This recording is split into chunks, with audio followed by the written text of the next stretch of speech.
Existem muitas pessoas que, devido às suas condições especiais, podem acabar tendo alguma dificuldade na hora dos estudos ou no trabalho, sendo essas condições especiais problemas em sua locomoção devido a algum tipo de deficiência física, que também pode afetar a sua saúde, e além também de condições que afetem e prejudiquem a pessoa de forma mental, podendo fazer seu raciocínio ser mais prejudicado.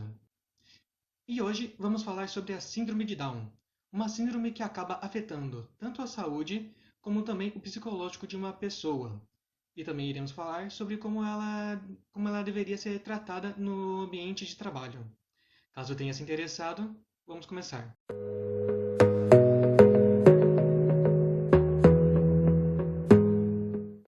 Antes de começarmos o nosso episódio de hoje sobre a Síndrome de Down e sobre como ela deveria ser tratada dentro de um ambiente de trabalho, primeiro eu gostaria de apresentar o nosso convidado especial, o César. Bom, antes de qualquer coisa, bem-vindo, César. E eu gostaria de fazer, já começar com a nossa primeira pergunta, que seria: gostaria de saber quem é você e o que exatamente você faz. Que você faça uma pequena apresentação para quem está nos assistindo. Olá! Primeiramente, uma alegria poder participar com vocês desse programa. Gratidão pelo convite. Eu sou César Eduardo Lavoura Romão, um homem branco, de cabelos curtos, que usa óculos, uma camisa cinza e atrás de mim uma estante com livros. Sempre importante a gente fazer a audiodescrição para promover a acessibilidade. Eu sou um profissional da área jurídica que trabalha com direitos humanos, como professor na Faculdade de Direito da FMU, como advogado e como consultor, especialmente promovendo a acessibilidade e a inclusão das pessoas com deficiência no mercado de trabalho. Bom, muito obrigado pela sua apresentação. E agora, para começar com o nosso primeiro tópico, a nossa primeira pergunta para valer é: sobre o que se trata a síndrome de Down? O que exatamente é esta síndrome? O que ela causa em uma pessoa? Como pode ser identificada e se existe algum tipo de tratamento caso uma pessoa seja diagnosticada? A síndrome de Down é uma alteração genética. Uma nomenclatura mais atual é a trissomia do cromossomo 21. Nós temos incentivado a adoção desse termo, embora a síndrome de Down esteja já amplamente difundido na sociedade, mas a palavra síndrome, ela tem um peso muito forte e amplia os preconceitos sobre essas pessoas que sempre existiram. Essa alteração genética, ela faz parte da nossa sociedade, mas muitas vezes, historicamente, elas foram eliminadas ou afastadas do convívio social. Bom, então não é uma doença, mas uma alteração genética que é identificada pelos exames genéticos e também por algumas características comuns que nós chamamos de fenótipo. Né? É perceptível quando nós começamos a conviver com essas pessoas que elas têm alguns traços comuns, embora sejam de personalidade singular. São indivíduos únicos, como nós temos nossas diferenças e também algo que nos assemelha. Não há cura, né? Não podemos falar em cura, tratamento, porque não é doença. O que nós temos são estímulos que podem proporcionar melhores condições de vida para essas pessoas. Então, falamos muito em estimulação precoce com fonoaudiólogos, com fisioterapeutas, terapeutas ocupacionais, que vão ajudar no desenvolvimento dessas pessoas que têm, por conta dessa trissomia, um atraso no desenvolvimento, que tem uma deficiência intelectual que vai gerar uma necessidade de apoio até se consiga ter uma autonomia para as suas atividades. Muito bem. Então agora nós já deixamos bem claro do que se trata a síndrome de Down. Agora, a nossa próxima questão é a seguinte. Em um momento de aprendizagem, como deve ser feito o acompanhamento de alguém que possui Down? Como deve ser feito todo esse procedimento? Atualmente, nós falamos em educação inclusiva. As pessoas devem aprender juntos no mesmo ambiente. Então, o primeiro ponto é se permitir, né? E hoje temos leis que obrigam as escolas a isso, inclusive é crime recusar a matrícula, mas não temos mais aquelas instituições especiais que segregavam as pessoas. E todas vão estudar e aprender juntas, porque a convivência é a principal ferramenta de integração social. Agora, como é uma questão singular, individual, nós vamos usar uma expressão genérica, que é a adaptação necessária. Mas qual é a adaptação necessária para a pessoa com T21, né? Trissomia 21? Depende da particularidade, depende da necessidade, porque cada pessoa tem a sua singularidade, o seu momento de desenvolvimento e, portanto, pode implicar, às vezes, numa mudança de letra para facilitar a leitura, às vezes uma substituição da comunicação escrita pela comunicação visual, utilizando figuras para reforçar esse aprendizado. Então, são várias estratégias pedagógicas que podem ser utilizadas e que isso beneficia a todos. Nós percebemos que quando os professores aplicam essas metodologias, outros alunos também ganham com isso, porque é uma nova forma de estímulo e aprendizagem. Muito bem, muito obrigado. Agora, nós acabamos de ver a questão sobre como deve ser o aprendizado de alguém que possui Down. Mas, agora também, uma coisa importante que eu gostaria de falar sobre é sobre quando uma pessoa com Down ingressa no mercado de trabalho. E essa é a seguinte pergunta. Existe alguma lei que ajude essas pessoas com Down a ingressar no mercado de trabalho? E que, quando começa a trabalhar em uma empresa, essa pessoa, no caso a pessoa com Down, acaba tendo algum tipo de cuidado, atenção ou acompanhamento específico por parte da empresa? Ela recebe algum, pelo menos um auxílio inicial, por de repente ser um ambiente tão novo e tão que pode acabar gerando uma certa sobrecarga na pessoa com Down? Como é a situação? Existe lei, então nós falamos da lei de cotas, não é? Que é o artigo 93 da lei 8.213 de 91, que serve para todas as pessoas com deficiência, então não é específica, não é, para a deficiência intelectual, mas serve para a deficiência física, auditiva, visual, enfim, é a lei que reserva vagas para essas pessoas como uma ação afirmativa, compensatória de uma distorção histórica praticada por nossos antepassados que impediram o acesso dessas pessoas a determinados ambientes sociais. Algo que é necessário fazer quando da contratação, quando do ingresso dessa pessoa no mercado de trabalho, na empresa? Sim. Uma regra geral? Não, porque cada pessoa vai ter a sua necessidade. Mas algo fundamental é começar preparando o ambiente. Por quê? Porque a dificuldade da pessoa com deficiência intelectual não está em acessar os espaços por ausência de uma rampa, um elevador, como uma pessoa com deficiência física.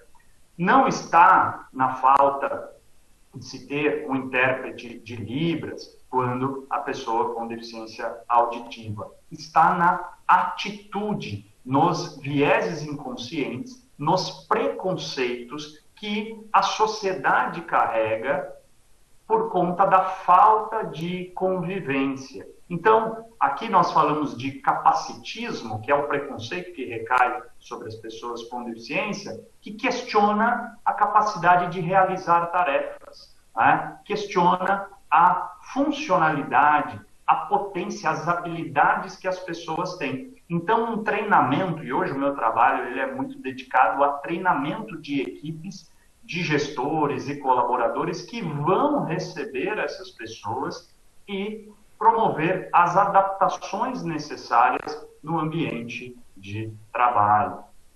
Uma tecnologia, né, social que é empregada, e que vale a pena, indico aqui a todos os nossos telespectadores, ouvintes, é o emprego apoiado. O emprego apoiado é uma metodologia de acessibilidade que é adotado para as pessoas com deficiência intelectual e que ajuda na preparação desse ambiente. Muito bem. Então, basicamente, nós temos uma lei bem concisa que pode ajudar as pessoas com Down a ingressar no seu mercado de trabalho. Isso é uma coisa muito boa de ver. Mas, às vezes, existem muitas leis que podem ajudar, mas, às vezes, existem certas lacunas que podem impossibilitar uma pessoa a fazer qualquer coisa do tipo. Então, eu gostaria de fazer a seguinte questão, a seguinte pergunta. Hoje, você vê que precisamos de algum tipo de lei específica ou as leis que temos hoje, que servem de apoio para quem possui síndrome de Down, já são o suficiente, de um modo geral? Elas já conseguem englobar o que é necessário para as pessoas hoje? Ou precisaria ter alguma coisa mais específica, algo que fosse mais detalhado? Como seria essa situação?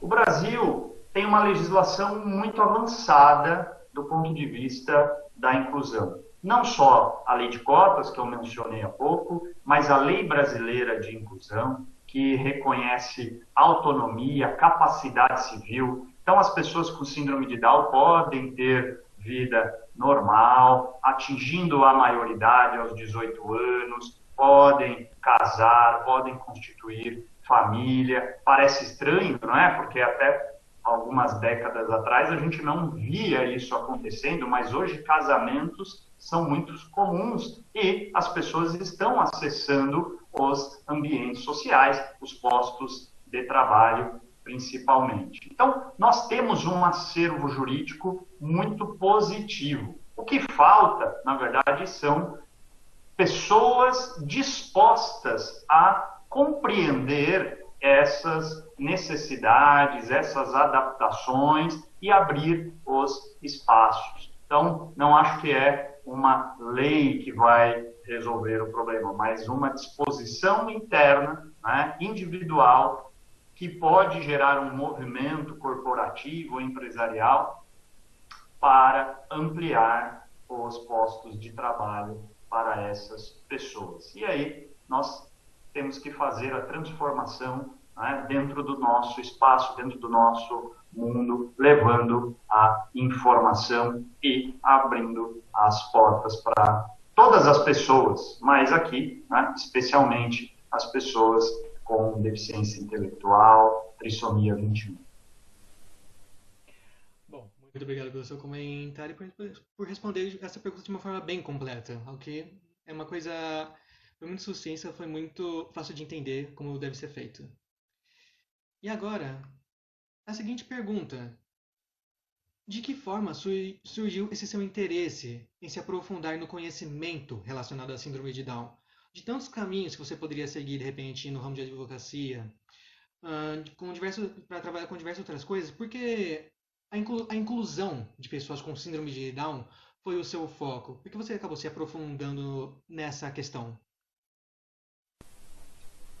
Foi um chamado, um presente de Deus, mas eu vou contar essa história rapidamente. Eu ingressei na minha faculdade de Direito, na FMU, sou aluno, egresso da FMU, sempre pensando em direitos humanos, e num primeiro momento me envolvi, me encantei com o direito penal, que é, dentro dos direitos humanos, uma necessidade latente de atuação. Então, iniciei a advocacia, a minha docência no curso de Direito aí também, na graduação, na pós-graduação, e no decorrer da minha história, nasceu minha filha, Maria Eduarda, com trissomia 21, que me apresentou esse mundo, esse universo das pessoas com deficiência. Não que eu fosse uma pessoa ruim, não que eu fosse uma pessoa preconceituosa que desrespeitasse as pessoas até o nascimento dela. Não, mas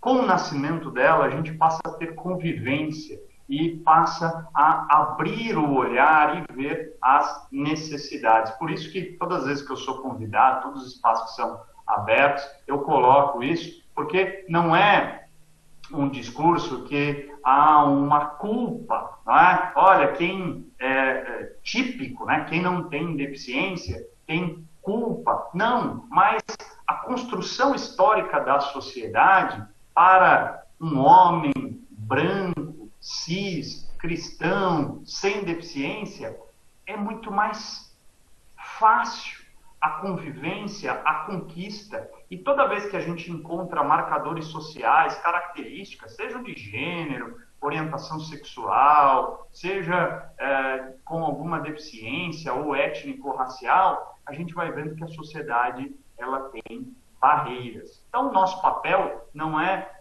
de culpa, mas de responsabilidade, de levar, difundir essa informação. Por isso que a questão da inclusão social tem me chamado bastante atenção. E aí, na minha história, como advogado de empresas, eu sempre advoguei para o direito penal corporativo, questões de compliance, e eu tinha no meu núcleo, na minha convivência, empresas, empresários, gestores, liderança. Então, eu optei por esse segmento para levar essa informação e abrir os espaços dentro dos ambientes que eu atuo. Bom, muito obrigado pela sua declaração. Com isso, nós podemos não apenas nos aprofundar sobre as questões da síndrome de Down que estão relacionadas diretamente ao trabalho, a alguma lei específica ou à sua aprendizagem, mas também podemos ver, do seu ponto de vista, alguém que tem isso como parte pessoal sua, alguém que viveu isso e que lida com isso muito bem. E agora, para que nós possamos finalizar a nossa entrevista, a última pergunta que eu gostaria de fazer. Teria alguma consideração final que gostaria de dar sobre o nosso encontro de hoje? De repente, algum aviso ou aconselhamento para a pessoa que esteja nos assistindo nesse momento?